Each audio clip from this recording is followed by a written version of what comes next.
Okay, first of all, to remove as much of the usual YouTube BS we see these days, I'm just going to state a few things very quickly before we get into this review. The Fuji X-S10 does not have anything new that is going to change the camera world. Its photo and video quality isn't the best, but that doesn't mean it's not fantastic. Its autofocus performance could be better. It, for example, will still lose your face during recording a video if you turn your back on the camera. And its built-in IBIS, its in-body image stabilizer, is still no replacement for a slider or a gimbal. But see, for its price, this camera kicks ass. See, the X-S10 can take a photo or a video good enough to win you any award in the world, if you've got the skill.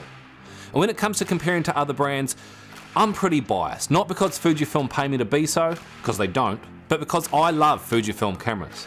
But see, when it comes to comparing to other Fujifilm cameras, there are a few other options I'd really consider instead of the X-S10, mainly being the X-T3 and the X-T4. Okay, so let's smash out a few comparative stats. When it comes to weather sealing, the X-S10 is not, where its big brothers, the X-T3 and the X-T4 both are. And the T3 and the T4 also both have dual SD card slots, where the X-S10 does not. And just to give the X-S10 a little more abuse, it is also the smallest EVF of those three cameras. See, those three factors alone for many pros will rule the X-S10 out as an option. Memory card redundancy, a larger, bigger, clearer EVF, and the ability to get the job done no matter what the weather for many working professionals just makes the X-S10 not an option. But that doesn't mean the X-S10 can't fight back. The X-S10 and the X-T4 both pack in-body stabilizer, where the X-T3 does not. The S10 and the T4 also both have fully articulating screens, where the T3 has a tilt screen. I'm not saying either one of those screens is better, but if you want to vlog, a flippy screen absolutely kicks ass. See, the X-S10 and the X-T4 also have access to insanely buttery 240 frames per second slow-mo, where the T3 is still sitting at 120 frames per second max. Though the T3 and the T4 can both do 4K 60 frames per second, where unfortunately the X-S10 caps out at 4K 30 frames per second, the X-S10 also lacks 10-bit internal recording, but still offers it via an external recorder. And looking at the battery, while the X-T3 and the X-S10 both use the same W126S battery, the X-S10 IBIS must dig into its life a little more, as its life is the shortest of the three.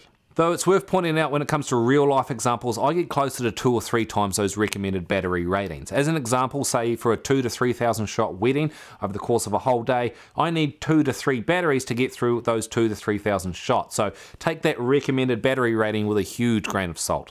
When it comes to the weight of these three, the X-S10 wins out at only 465 grams, with the X-T3 at 539 grams and the T4 at 607 grams. And finally, and maybe the biggest factor, is the price. See, the X-T3 and the X-S10 are cheap, while the X-T4 is in that premium price bracket, costing roughly 70% more. So how do we sum all this up? Well, I think the real challenge comes down to the X-T3 versus the X-S10.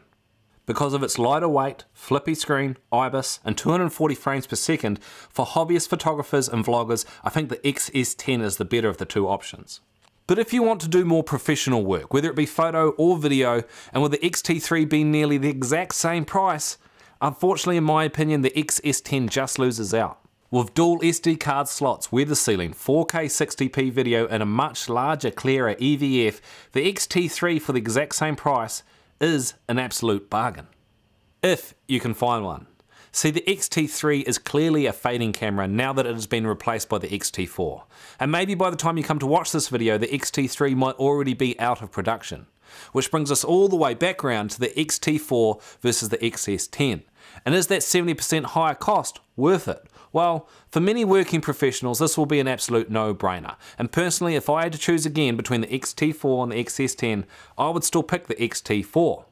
But maybe you are not a working professional, maybe you're just a hobbyist, or maybe you're only just getting into photography or video.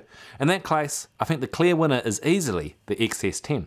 The X-S10 does have fewer buttons and dials compared to the rest of the X series range, and because of that PASM mode dial on top, for some of you when you pick it up it will feel very comfortable and familiar to use. But if you've been using the rest of the X series range for a while now, there's a chance like me when you pick this up it will feel slower and less enjoyable way of operating. But the X-S10 also isn't targeted at us. This is clearly designed as a way to convert more users to the light which is the Fujifilm system. Or for those of you who have found the path but still struggling with the more mechanical operation of the rest of the X series range, this might just be the camera you've been waiting for. For those of you who have picked up a Fujifilm camera before and felt a little overwhelmed by all the buttons and dials and numbers, then I'd encourage you to give Fuji and the XS10 another try. See, while the XS10 isn't made for everybody, it might just be made for you.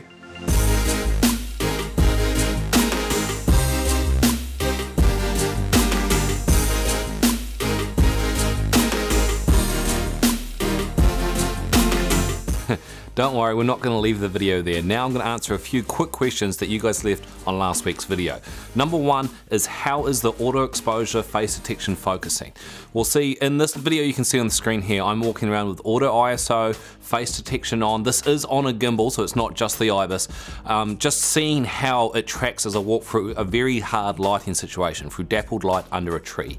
And we're not looking at the stability, like I said. What I'm looking at here is how well it adjusts exposure to my face, to the background, and is it a stepping change or is it a smooth transition? And I think personally that transition in light, the way that exposure, the ISO automatically changes as I'm walking around through hard light, does a fantastic job.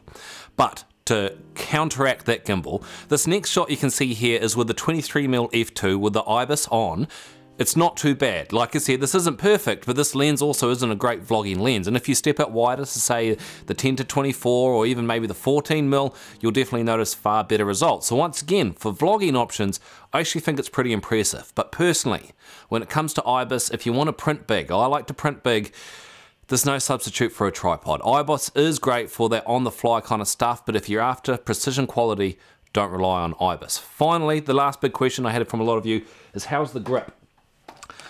The biggest, trickiest part with the grip is when you put it on a bigger lens. This is the 50-140. And when I grip it, my finger is just touching the side of the lens there. It's not a biggie, but if you had bigger hands than me, that might be a bit frustrating. And say as you swing that around there, that is definitely not enough space to get your hand in, but why would you do that? That aside, if you're not using a huge lens, I love the grip. It might be the best grip on any Fuji camera I've ever used. Maybe because the weight is so small, it's still a really small-sized camera, but that grip is very big and ergonomic. So just to recap, its auto exposure is fantastic. I think its face tracking is more than good enough to get the job done. Its IBIS is fantastic for vlogging, but I personally wouldn't rely on it over a tripod, say, and the grip is stunning. Thank you to everybody who left questions. If you could please like, share, and subscribe, it would mean the world to me, guys. But until next time, I'll catch you next time.